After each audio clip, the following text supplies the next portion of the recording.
이 혜종을 둘러싼 이야기가 혜종의 출생의 비밀부터 왕자의 난까지, 여기까지가 고려 왕자의 난의 서막에 해당하는 내용이 되겠습니다. 어머니가 나주 사람이에요. 나주에 살던 이 오씨가 어떻게 해서 왕건을 만나게 됐을까요? 당연히 오씨가 개성에 간 게 아니라 왕건이 나주에 갔겠죠. 이 나주라고 하는 지역이 지금 전라남도잖아요. 이 지역이 궁예와 견훤이 싸울 때 굉장히 중요한 의미를 갖습니다. 한번 지도를 상상해 보세요. 궁예는 한반도의 북쪽에 있습니다. 전주에 견훤이 있어요. 나주는 그 아래잖아요. 자, 북쪽의 궁예와 전라북도 지역에 있었던 견훤이 서로 싸우고 있으면 전선이 지금의 경기도 충청도 일대가 될 텐데, 갑자기 궁예가 수군을 보내서 배를 타고 해안을 따고 내려가서 전라남도 지역을 점령하는 일이 생깁니다. 이건 정말 신출귀몰한 작전이에요. 궁예의 정말 전략의 승리인데요. 이걸 성공하는 바람에 견훤이 이 궁예하고 싸우는 게 굉장히 어려워집니다. 전선이 두 쪽으로 갈리잖아요. 남북을 다 막아야 되는 이런 처지가 돼요. 포위가 된 거죠. 이 정말 신의 한 수를 성공시킨 사람이 바로 왕건이에요. 왕건은 송악, 개성의 호족 출신이고 아버지는 용건이라고 이야기를 했는데, 이 용건이 궁예 세력이 그 일대에서 커지니까 궁예에게 귀부를 합니다. 귀부라고 하는 건 뭐냐면 자기의 세력을 그대로 유지하면서 누군가에게 항복을 하는 거예요. 항복하는 조건이 내 이 세력을 유지해 준다라고 하는 이건데, 아버지가 궁예에게 귀부했을 때 왕건의 나이가 20살이에요. 자, 이제 한창 힘을 쓸 나이죠. 이때부터 궁예의 명을 받고 각종 전투에 참전을 합니다. 광주, 충주, 청주, 그리고 아까 그 유씨를 만났던 정주, 이게 전부 이때 일이에요. 이러다가 궁예의 명을 받고 수군을 이끌고 전라남도로 내려가서 지금 나주, 그때 이름은 금성군이에요. 금성군을 점령하고 이걸 나주로 승격을 시킵니다. 그런데 견훤도 가만히 있지 않았어요. 남쪽에 있는 나주를 계속 공격을 합니다. 그러니까 왕건이 바빠져요. 나주에 가서 거기를 지키랴 다시 또 올라가서 궁예하고 같이 궁예 명을 받아서 다른 곳을 또 그 공격하랴, 아주 바쁜 그 나날을 보내는데, 909년에 해군대 장군이라고 하는 이런 이름으로 아주 나주에 가서 주둔을 합니다. 909년부터 913년까지 4년 동안 나주에 주둔하게 되는데요. 이때 진도도 점령하고 후백제 수군과 싸워서 이기고 여러 가지 공을 세워요. 중요한 것은 이때 나주에서 부인을 만났다는 거죠. 912년에 혜종이 태어나니까 그 전에 오씨를 만난 거예요. 자, 요 얘기는 조금 뒤에 하기로 하고요. 914년에 또 한 번 전함 70여 척 병사 2,000명을 이끌고 나주에 간 적이 있습니다. 그 뒤에 병사 3,000명을 이끌고 나주에 또 한 번 가요. 근데 이때 기록은 아주 흥미로운 게 있습니다. 배를 만들었는데 배 10척은 큰 배였다고 해요. 어느 정도 크냐면 배 안에서 말을 탔다고 해요. 말 탈 수 있는 배, 지금으로 치면 항공모함 같은 그런 거죠. 이런 거 10척을 만들어서 나주를 공격했다.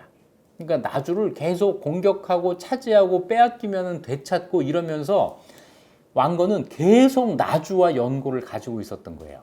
어떻게 보면 왕건이 궁예의 부하 가운데서 두각을 나타내고 결국 추대를 받아서 왕에 오를 수 있는 데에는 이 나주를 점령했다고 하는 이 사실이 굉장히 중요하게 작용을 했을 거고요. 그렇다면 왕건에게 나주는 뭐랄까요? 행운의 아이콘, 아마 이런 의미가 있었겠죠. 자, 거기에서 오씨를 만납니다. 오씨 만난 이야기 지금부터 할 텐데요.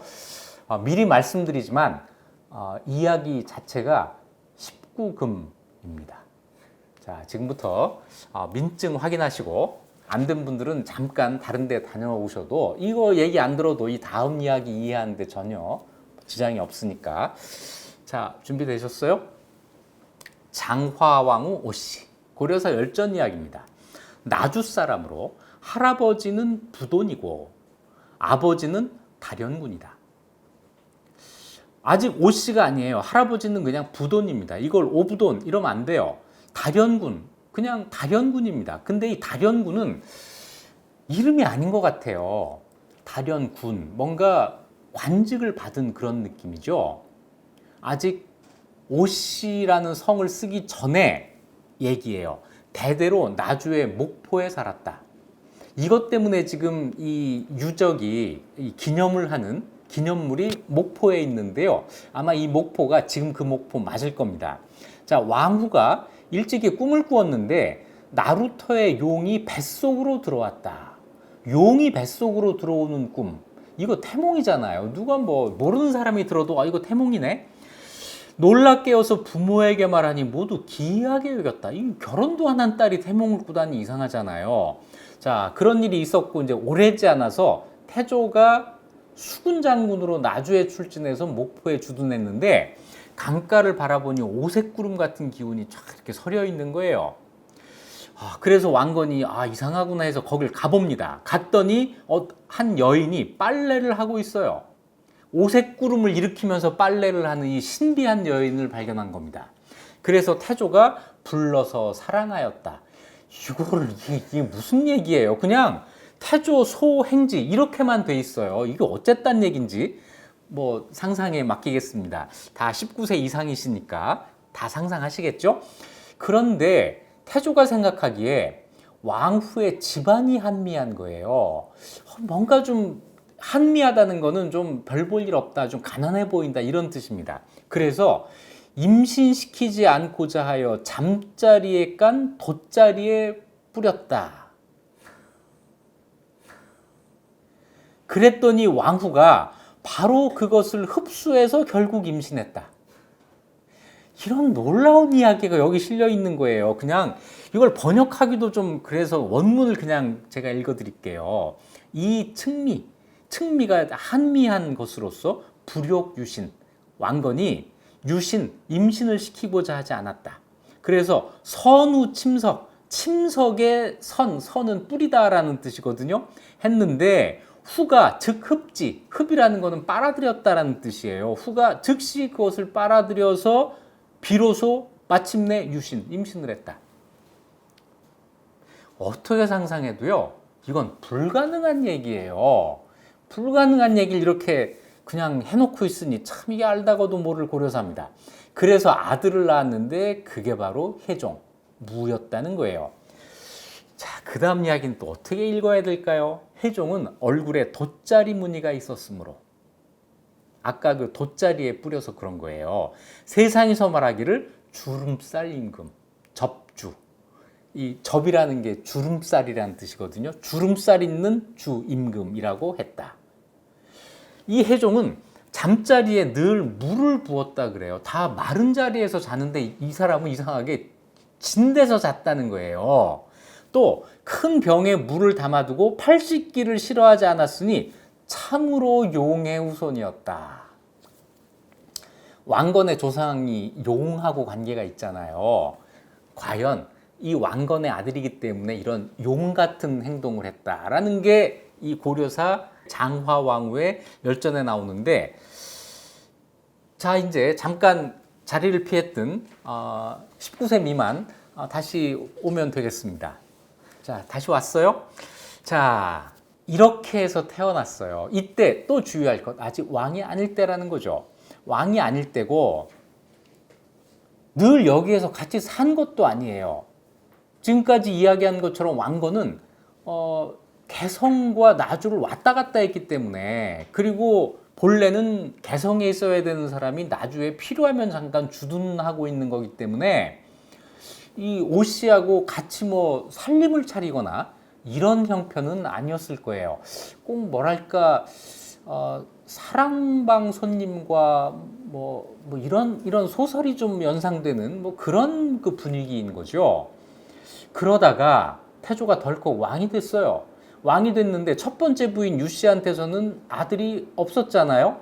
왕이 된 다음에 내가 왕이 됐으니 후계자 태자를 삼아야겠다라고 보니까 이제 아들 중에 나주에 있는 이 아들, 저는 이때까지만 해도 세종이 된 이 왕자가 개성에 살지 않고 나주에 살고 있었을 거라고 생각해요. 어머니랑 같이 살았을 가능성이 큰데 이때 나주에 살고 있는 아들을 떠올린 겁니다. 그래서 아들이 나이가 7살이 되었을 때, 이때가 아버지가 왕이 된 그 해예요. 그때 태조가 생각하기에 나주에 있는 저 아들이 왕위를 이을 만한 덕이 있음을 알았다. 야, 7살짜리 애한테서 그런 걸 어떻게 알았을까요? 이거는 나중에 이렇게 지어진 이야기겠죠? 그런데 그 어머니 집안이 한미해서 이 처가가 한미하다는 얘기가 여기서 또 나와요. 그래서 쟤한테 왕위를 물려주려고 해도 이걸 받지 못하지 않을까 하는 걱정을 해서 옷상자에다가 자황포라는 거는 이제 황제가 입는 노란색 옷입니다. 그러니까 부인이 그거를 대광 박수리라고 하는 사람, 이 시점에서 가장 영향력이 있는 신하가 이 박수리라는 사람인데, 이 사람에게 보여줘요. 이거를 왕이 내게 이걸 주셨다. 이건 뭐냐면 왕이 내 아들을 다음 왕으로 생각하고 계신다 라는 걸 보여준 거죠. 그랬더니 박수리가 그 말을 알아듣고 태조한테 그 아들을 정윤으로 책봉하십시오 라고 했다는 거예요. 이 정윤이라는 게 뒷날 고려에서는 태자라고 이름이 바뀌는, 이 왕건의 아들 중에 태자가 많아요. 태자는 그냥 아들에게 붙이는 이름이고, 태자 가운데 후계자를 정윤이라고 불렀는데, 나주에 있는 오씨한테서 낳은 그 아들을 정윤으로 삼으십시오라고 박수리가 건의하는 형식으로 해서 3년 뒤에 정윤에 책봉하고 후계자로 이제 지명을 했다는 거예요. 그리고 이때부터 아버지가 후삼국 통일을 위한 전쟁, 주로 견훤과 전쟁을 치르게 되는데, 이 전쟁에 왕위 후계자로서 직접 참전을 합니다. 왕건도 참전을 했으니까 태자, 이 정윤 후계자가 참전하는 건 당연한 일일 거예요. 10살부터 25살이 될 때까지 15년 동안 아버지의 그 전쟁에 직접 참전을 하는데, 후백제를 칠 때 종군하여 용맹스럽게 선봉에 섰다라는 평가를 받아요. 왕위에 있은 지 2년 만에 죽었다고 해가지고 사람이 막 병약하고 이랬다고 생각하면 안 됩니다. 뒤에 힘이 장사고 정말 싸움 좀 했겠는걸, 이렇게 우리가 거의 확신할 수 있는 이야기가 나와요. 조금만 기다리세요.